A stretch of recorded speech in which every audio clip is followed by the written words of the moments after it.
ओम शांति। आज 5 जून 2026 की बाबा की साकार वाणी है। बाबा कहते हैं, मीठे बच्चे बाप के साथ साथ तभी तक चल सकेंगे जब इस पुरानी दुनिया से बेहद का वैराग्य होगा। बाबा के साथ हम तभी चल सकते हैं जब इस पुरानी दुनिया से हमारा बेहद का वैराग्य हो जाए। आज का प्रश्न है, भगवान समर्थ होते हुए भी उसके रचे हुए यज्ञ में विघ्न क्यों पड़ते हैं?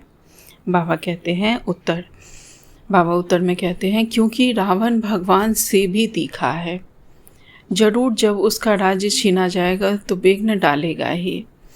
शुरू से लेकर ड्रामा अनुसार इस यज्ञ में विघ्न ही पड़ते आए हैं, पढ़ने ही हैं। हम पतित दुनिया से पावन दुनिया में ट्रांसफ़र हो रहे हैं तो ज़रूर पतित मनुष्य विघ्न डालेंगे। निगेटिविटी अभी इतनी ज़्यादा है कि कोई भी पॉजिटिव चीज़ें होती है उस पर भारी पड़ जाती है। तो बाबा ने ये पहले ही क्लियर कर दिया था कि इस यज्ञ में विघ्न पहले भी पड़ा है और आगे भी जब भी हम कुछ अच्छा कार्य करते हैं तो उसमें विघ्न पड़ते हैं। तो बाबा ने भी ये बात क्लियर कर दी है।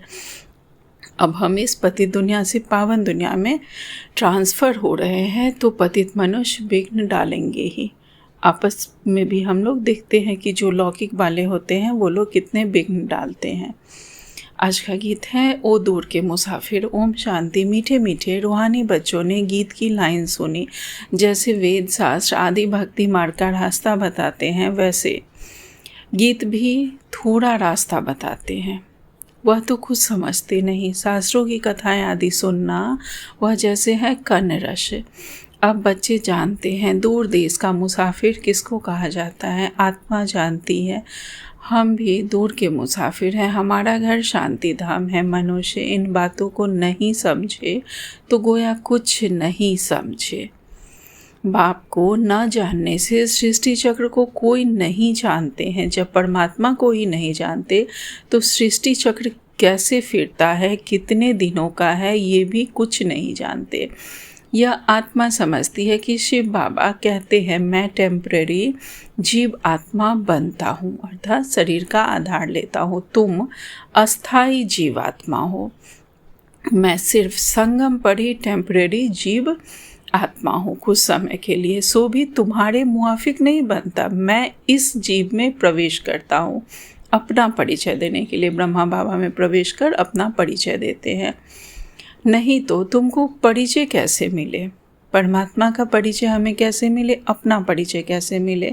जब तक बाबा शरीर का आधार नहीं ले। बाबा कहते हैं, बाप ने समझाया है, रूहानी बाबा एक ही है जिसको शिव बाबा अथवा भगवान कहते हैं, दूसरा कोई नहीं जानते। इसमें पवित्रता का भी बंधन है, बड़े ते बड़ा बंधन है। अपने को आत्मा समझना। जिस दूर के मुसाफिर पतित पावन को भक्ति मार्ग में याद करते हैं, वह रूहानी बाप समझाते हैं कि मैं सबको ले चलूँगा, किसको भी छोड़ के नहीं जाऊँगा। वापस तो सबको जाना है, प्रलय भी नहीं होनी है।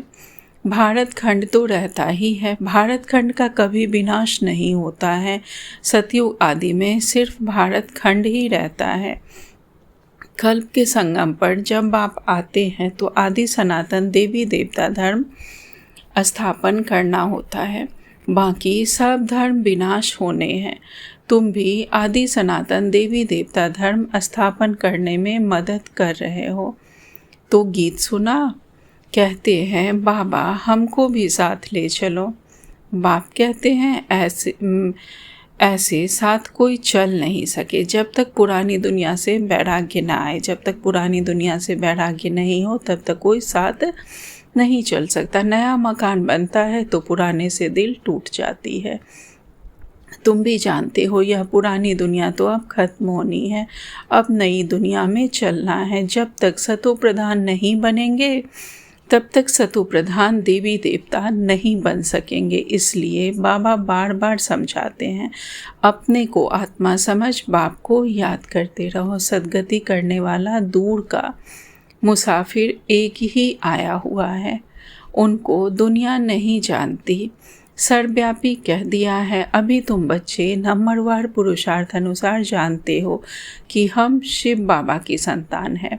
आते भी हैं तो समझते हैं हम बाप दादा के पास जाते हैं, तो यह फैमिली हो गई। यह है ईश्वरीय फैमिली। किसको बहुत बच्चे होते हैं तो बड़ी पलटन हो जाती है। शिव बाबा के बच्चे जो इतने बीके भाई बहन हैं, यह भी बड़ी पलटन हो जाती है। ब्रह्मा कुमार कुमारियाँ सब जानते हैं।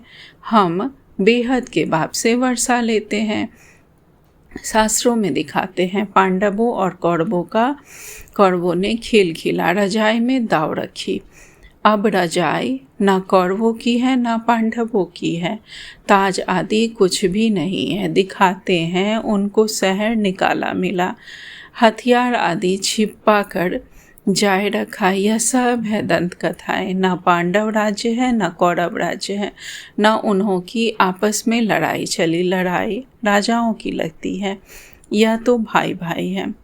लड़ाई हुई है कौरवों और यौवनों की, बाकी भाई एक दो को कैसे खत्म करेंगे। दिखाते हैं कौरव लड़े, बाकी 5 पांडव बचे और एक कुत्ता रहा, वह भी सब पहाड़ पर गल मरे। खेल ही खलास, राजियों का अर्थ ही नहीं निकला। अभी तुम बच्चे जानते हो, बाप कल्प पाकर एक धर्म की स्थापना करते हैं, बुलाते भी हैं, हे पतित पावन बाबा आओ, आकर पतित से पावन बनाओ। सतयुग में सूर्यवंशी राजधानी ही होती है। ब्रह्मा द्वारा विष्णुपुरी की स्थापना हो रही है। अब बाबा आए हैं तो उनके डायरेक्शन पर हमें चलना है। कमल पुष्प समान पवित्र रहना है। कन्याओं को तो नहीं कहेंगे कि गृहस्थ व्यवहार में रहते कमल पुष्प समान रहो, वह तो है ही पवित्र। जो कन्याएं हैं कुमारी कन्या, वह तो है ही पवित्र। यह गृहस्थियों के लिए कहा जाता है। कुमार और कुमारियों को तो शादी करनी ही नहीं चाहिए, नहीं तो वह भी गृहस्थी हो पड़ेंगे। कुछ गंधर्वी विवाह का नाम भी है। कन्या पर मार पड़ती तो लाचारी की हालत में गंधर्व विवाह कराया जाता है। वास्तव में मार भी सहन करनी चाहिए, परंतु अधर कुमारी नहीं बनना चाहिए। बाल ब्रह्मचारी का नाम बहुत होता है, शादी की तो हाफ पार्टनर हो गए। कुमारों को कहा जाता है तुम तो पवित्र रहो। गृहस्थ व्यवहार वालों को कहा जाता है गृहस्थ व्यवहार में रहते कमल फूल समान बनो। उन्हों को भी बहुत मेहनत होती है। शादी ना करने से बंधन नहीं रहेगा। कन्या को तो पढ़ना है और ज्ञान में बहुत मजबूत रहना है। छोटी कुमारियाँ जो सगीर हैं उनको हम ले नहीं सकते, वह अपने घर पर रहकर पढ़ सकती हैं। माता पिता ज्ञान में आए तो सगीर को ले सकते हैं। यह तो स्कूल का स्कूल है, घर का घर और सत्संग का सत्संग है, बाबा का घर। सत माना एक बाप, जिसके लिए ही कहते हैं ओ दूर के मुसाफिर। आत्मा गोरी बनती है। बाप कहते हैं मैं मुसाफिर सदा गोरा रहता हूँ, प्योरिटी में रहने वाला हूँ। मैं आकर सभी आत्माओं को पवित्र गोरा बनाता हूँ। और तो कोई ऐसे मुसाफिर है नहीं। बाप समझाते हैं मैं आया हूँ रावण राज्य में, यह शरीर भी पराया है। तुम्हारी आत्मा कहेगी यह हमारा शरीर है। बाबा कहेंगे यह हमारा शरीर नहीं है, यह इनका शरीर है। यह पतित शरीर हमारा नहीं है, आते ही हैं। इनके बहुत जन्मों के अंत के जन्म में जो नंबर 1 पावन था, वही नंबर लास्ट अर्थात अंत में बिगाड़ी बनते हैं। पहला नंबर 16 कला संपूर्ण था, अब कोई कला नहीं रही है। पतित तो सब हैं ही। तो बाप दूर देश का मुसाफिर हुआ ना, तुम आत्माएं भी मुसाफिर हो, यहाँ आकर पाठ बजाती हो। इस सृष्टि चक्र को कोई नहीं जानते हैं, भल कोई कितना भी शास्त्र आदि पढ़ा हुआ हो, परंतु यह ज्ञान कोई दे नहीं सकते। बाप समझाते हैं मैं इस तन में प्रवेश कर इन आत्माओं को ज्ञान देता हूँ। वह तो मनुष्य को शास्त्रों का ज्ञान देते हैं, वह हो गए भगत। सदगति दाता तो एक ही है, वही ज्ञान का सागर है। उनको न जानने के कारण देह अभिमान आ जाता है।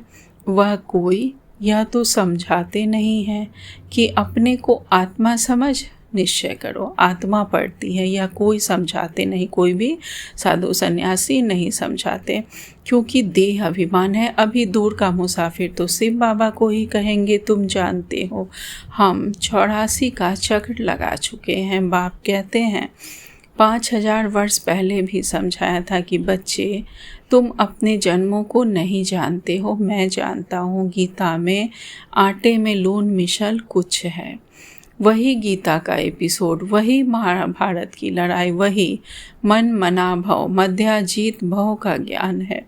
माँ में कम याद करो, लड़ाई भी बरोबर लगी है। पांडवों की विजय हुई, विजय माला विष्णु की गाई जाती है। शास्त्रों में तो दिखाया है पांडव गल मरे, फिर माला कहाँ से बनी। अब तुम समझते हो हम विष्णु की माला बनने यहाँ आए हैं। ऊपर में है पतित पावन बाबा, उनका यादगार चाहिए ना। भक्ति मार्ग में यादगार गाया जाता है, कोई 8 की माला, कोई 108 की माला, कोई 16,108 की माला बनाई है। गाते हैं चढ़ती कला तेरे बहाने सर्व का भला। अभी तुम जानते हो हमारी चढ़ती कला है, हम चले जाएंगे अपने सुख धाम। फिर हम वहाँ से नीचे कैसे उतरते हैं, 84 जन्म कैसे लेते हैं, यह सारा ज्ञान तुम्हारी बुद्धि में है। यह ज्ञान भूलना नहीं चाहिए।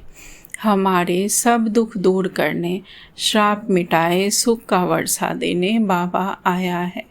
रावण के श्राप से सबको दुख होता है, तो अब बाप को और बरसे को याद करना है। तुम जानते हो हम सूर्यवंशियों ने भारत में राज्य किया, भारत में ही शिव बाबा आते हैं, भारत ही स्वर्ग था। यह घड़ी घड़ी बुद्धि से हमें याद करना है। जिसने 84 का चक्र नहीं खाया होगा वह न धारणा करेंगे और न कराएंगे। उसके लिए समझा जाएगा कि इसने 84 जन्म नहीं लिए हैं, यह देरी से आते हैं, स्वर्ग में नहीं आते हैं। पहले पहले जाना तो अच्छा है ना, नए मकान में पहले खुद रहते हैं फिर किराए पर चढ़ाते हैं, तो वह फिर सेकेंड हैंड हुआ ना। सतयुग है, नई दुनिया त्रेता सेकेंड हैंड कहेंगे। तो अब बुद्धि में आता है हम स्वर्ग नई दुनिया में जाएं। पुरुषार्थ करना है, प्रजा भी बनती जाएगी। तुमको मालूम पड़ता जाएगा कि माला में कौन कौन पिरो सकते हैं। अगर किसको सीधा कहा जाए तो तुम नहीं आएंगे तो हार्ट फेल हो जाए। इसलिए कहा जाता है कि पुरुषार्थ करो, अपनी जांच करो कि हमारा बुद्धि योग भटकता तो नहीं है। तुम्हारा शिव बाबा से कितना लव होता जाता है। कहते भी हैं हम बाप दादा के पास जाते हैं, शिव बाबा से दादे द्वारा वर्षा लेने जाते हैं।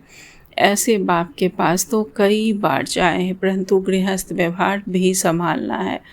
भल बहुत धनवान है, परंतु इतनी फुर्सत नहीं, पूरा निश्चय नहीं तो मास 2 मास बाद रिफ्रेश हो सकते हैं।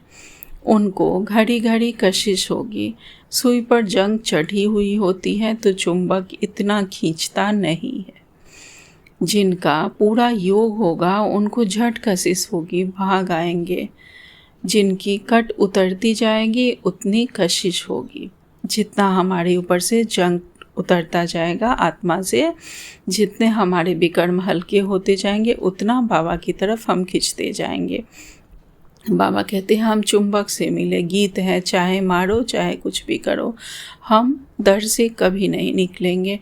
परंतु वह अवस्था तो पिछाड़ी में होगी, कट निकली हुई होगी तो वह अवस्था होगी कि बिना बाबा के हम नहीं रह सकेंगे, बाबा की तरफ खींच होगी।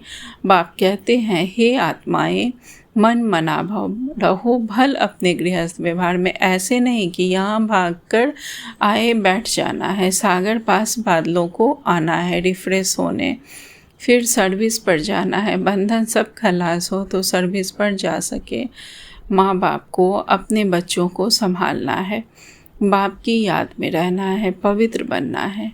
बाप ने समझाया है अनेक प्रकार के विघ्न यज्ञ में पड़ते हैं। कहते हैं ईश्वर तो समर्थ है, फिर विघ्न क्यों? मनुष्यों को पता ही नहीं है भगवान रावण भगवान से भी तीखा है।